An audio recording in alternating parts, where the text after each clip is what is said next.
वो कहते हैं ना कि जब गिद्दड़ की मौत आती है तो वो शहर की तरफ भागता है।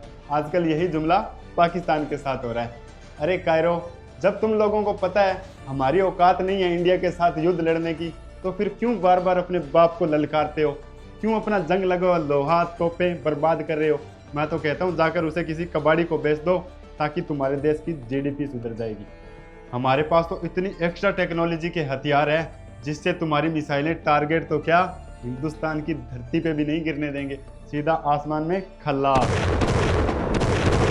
अरे हमारे इंडिया का एयर डिफेंस सिस्टम इतना मजबूत है कि उसके सामने वो तुम्हारी मिसाइलें जो तुम चीन से बड़े फक्र से लेके आए थे, बच्चों वाली टच्ची पूंजी, उन मिसाइलों को टारगेट तो छोड़ो, बॉर्डर तक क्रॉस नहीं करने देंगे। मूर्खो, आए बड़े, हमें तुमसे युद्ध करना है। अरे युद्ध करना तुम्हारे बस की बात नहीं है। तुम्हारे हाथों में तो वो भीख वाला कटोरा ही अच्छा लगता है, ना कि हथियार। अरे यार, मेरा तो सोच सोच के दिमाग खराब हो रहा है कि तुम लोगों ने क्या सोच के इंडिया वालों को ललकारा है।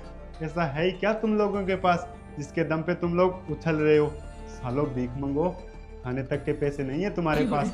तुम लोग कर्ज में इतना डूबे हुए हो, चीन और अमेरिका जैसे देशों के टुकड़ों पे पल रहे हो। ना ही तो तुम्हारे पास सेना है और ना ही तुम्हारी सेना के पास हथियार है। और सुना है तुम्हारे वो 2-4 जंग लगे हुए टैंक है, उसमें भी फ्यूल डलवाने के पैसे तक नहीं है तुम्हारे पास। कम से कम अपना लेवल देख के तो युद्ध करते। अगर तुम्हें अपने लेवल वाला नहीं मिला था तो आपस में गोले दाग के मर जाते, तो कम से कम इतनी बदनामी तो नहीं होती। इतने बड़े इकोनॉमी वाले देश को ललकारा है तुम लोगों ने। कुछ तो शर्म करो, क्यों अपनी आवाम को मरवाना चाहते हो? वो तो बेचारी वैसे ही मरी हुई है भूख के कारण, क्यों अपना वजूद मिटाना चाहते हो पाकिस्तानियों? मैं तो कहता हूँ अभी भी तुम्हारे पास मौका है, सुधर जाओ, आतंकवाद को पनाह देना बंद करो, नहीं तो हमारी इंडियन आर्मी तुम्हें ऐसा फेंटा लगाएगी, ऐसा फेंटा लगाएगी कि तुम्हारी तो 7 पुश्तें याद रखेगी। ये बड़ी अच्छी बात कही आप। और हाँ, ये झूठी अफवाह फैलाना भी बंद करो। क्यों डेंगे हाँक रहे हो? भाईजान हमने ये कर दिया, भाईजान हमने वो कर दिया, भाईजान हमारी सभी की सभी मिसाइलें जाके टारगेट पे लगी है। बेटा, टारगेट क्या होता है ये जाकर इंडियन आर्मी से पूछो, जिनकी सभी की सभी मिसाइलें बिल्कुल सही और स्टिक टारगेट पर जाकर लगी है। और तुम लोग तो हमारी एक मिसाइल को भी डिफ्यूज करने में नाकाम रहे।